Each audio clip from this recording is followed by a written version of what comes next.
नमस्ते विद्यार्थी मित्रों,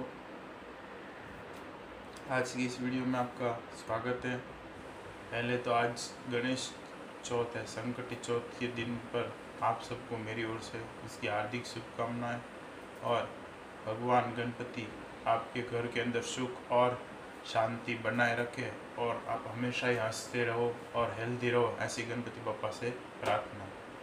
इसी के साथ हम अपना आज का वीडियो शुरू करते हैं।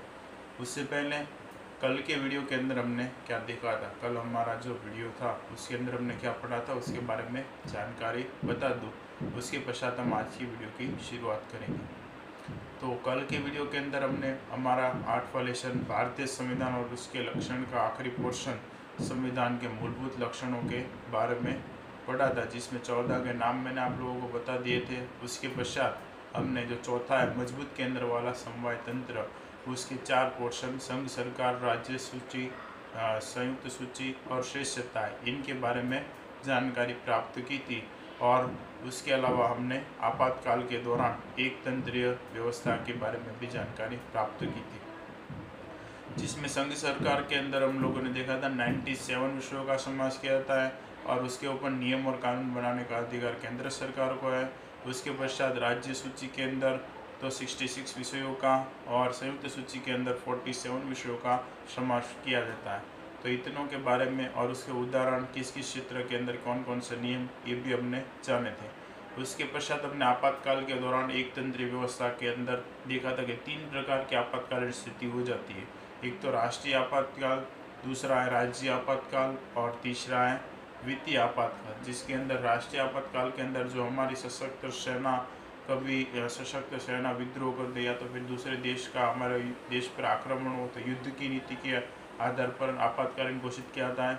उसके पश्चात राजकीय आपातकाल, जिसमें राज्य के अंदर संवैधानिक अव्यवस्था उत्पन्न हो जाए, नियम और कानून की तरह या राज्य सरकार सही तरीके से काम ना करे तो ऐसी परिस्थितियों के अंदर राज्य आपातकाल घोषित किया जाता है। उसके पश्चात है वित्तीय आपातकाल, जिसमें सतत मूल्य वृद्धि के कारण देश की जो वित्तीय है वो कम होती जाए, तो ऐसी परिस्थितियों के अंदर वित्तीय आपातकाल घोषित किया था।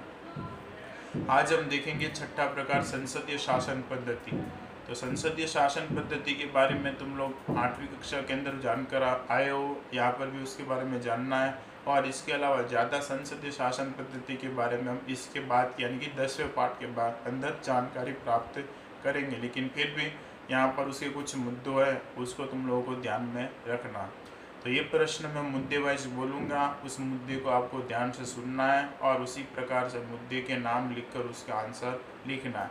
तो संसदीय शासन पद्धति का पहला मुद्दा है रचना, दूसरा मुद्दा है प्रकार, तीसरा मुद्दा है जवाबदार, चौथा मुद्दा है प्रतिनिधि, पांचवा मुद्दा है समयकाल और छठा मुद्दा है नियुक्ति।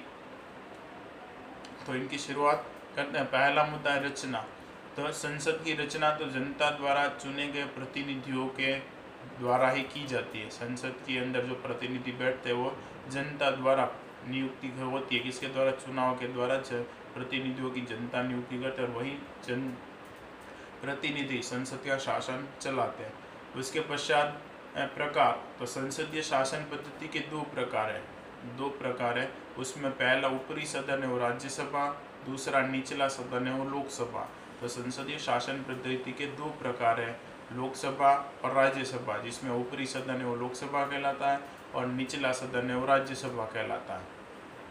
और उसके पश्चात जवाबदार। तो ये दोनों, लोकसभा संसद के प्रति जवाबदार होती है, लोकसभा संसद के प्रति जवाबदार होती है। वो जो कोई भी नियम और कानून बनाती है वो संसद के प्रति जवाबदार रहकर ही उनको बनाना होता है। इसीलिए लोकसभा संसद के प्रति जवाबदार होती है और वो संसद किसके प्रति जवाब होती है? लोगों के प्रति जवाबदार होती है, क्योंकि उनके अंदर जो संसद के अंदर जो प्रतिनिधि है वो किसने नियुक्त किया? लोगों ने नियुक्त किया। इसलिए वो किसके प्रति जवाबदार रहते हैं? लोगों के प्रति जवाबदार रहते हैं। उसके पश्चात है प्रतिनिधि। तो लोकसभा का प्रतिनिधि यानी कि लोकसभा, संसद देखे तो संसद यानी कि हमारे संघ सरकार या तो फिर केंद्र सरकार। तो केंद्र के अंदर हमारा प्रतिनिधि होता है राष्ट्रपति। कौन होता है? राष्ट्रपति। लेकिन राष्ट्रपति की समस्त सत्ताओं का उपयोग प्रधानमंत्री और उसका मंत्रिमंडल करता है। राष्ट्रपति की सभी सत्ताओं का उपयोग प्रधानमंत्री और उसका मंत्रिमंडल करते हैं। तो केंद्र के अंदर प्रतिनिधित्व कौन करता है? राष्ट्रपति। अब राज्य के अंदर प्रतिनिधित्व, राज्य के अंदर प्रतिनिधि करता है राज्यपाल।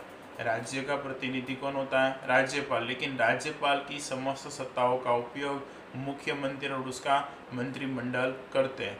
अब ये राष्ट्र प्रधानमंत्री और उसका मंत्रिमंडल वो देश के नियम और कानून लोकसभा में बैठकर बनाते हैं, और उसी प्रकार राज्य के अंदर मुख्यमंत्री और उसका मंत्रिमंडल राज्य की विधानसभाओं के अंदर बैठकर उसके नियम और कानून बनाते हैं, और उसी प्रकार राज्य का शासन चला जाता है। तो ये दोनों प्रतिनिधित्व करता है संसद के अंदर, एक करता है लोकसभा का प्रतिनिधित्व और एक करता है विधानसभाओं का प्रतिनिधित्व। उसके पश्चात है समयकाल। तो समयकाल वाले के अंदर कि भाई लोकसभा का समयकाल 5 वर्ष का होता है। लोकसभा के अंदर कितने सदस्य होते हैं? 545 सदस्य होते हैं, जिसमें से 2 सदस्यों की नियुक्ति राष्ट्रपति स्वयं करता है, और वो एंग्लो इंडियन जाति के होते हैं। इसके बारे में हम अगले पार्ट में जानकारी प्राप्त करेंगे। इस पार्ट में हमें उसके बारे में जानना नहीं है, सिर्फ याद रखना कि कितने सदस्य होते हैं वो। उसके पश्चात है राज्यसभा। तो राज्यसभा का समयकाल होता है 6 वर्ष। क्यों 6 वर्ष? क्योंकि इसके हर 2 वर्ष में 1/3 सदस्य नियुक्त होते हैं, 2/3 सदस्य नियुक्त होते हैं, निवृत्त होते हैं, और उनकी जगह पर नए सदस्यों की चयन किया जाता है। उसके पश्चात कि राज्यसभा का समयकाल 6 वर्ष होता है। कितना होता है? 6 वर्ष। और इसके अंदर सदस्यों की संख्या होती है 250। कितनी होती है? 250, जिसमें से 12 सदस्यों की नियुक्ति राष्ट्रपति स्वयं करता है। वो 12 सदस्य कौन होते हैं, किस प्रकार उनकी नियुक्ति करते हैं, इसके बारे में भी हम इसके अगले पार्ट के अंदर चर्चा करेंगे। उसके पश्चात है कि हमारा 7वां स्वतंत्र निष्पक्ष न्याय तंत्र। उसके पश्चात स्वतंत्र निष्पक्ष न्याय तंत्र। तो स्वतंत्र निष्पक्ष न्याय तंत्र के अंदर कि हमारे न्याय तंत्र को हमारे देश के अंदर सबसे ऊपरी स्थान किसको दिया गया? न्यायालय को दिया। संसद हो, लोकसभा हो, विधानसभा हो या राज्यसभा हो, किसके प्रति जवाबदार रहती है? न्यायालय के प्रति जवाबदार रहती है। तो उन न्यायालयों को सबसे ऊपरी स्थान दिया गया, जिसके अंदर न्यायालय को स्वतंत्र और निष्पक्ष रखा गया। क्यों स्वतंत्र और निष्पक्ष? इसलिए रखा गया ताकि वो तटस्थ रूप से अपना न्याय दे सके। अगर वो किसी भी कार्यपालिका या विधानसभा, विधान परिषद के नीचे दबाव में रहेगा तो क्या होगा? स्वतंत्र रूप से न्याय नहीं दे पाएगा।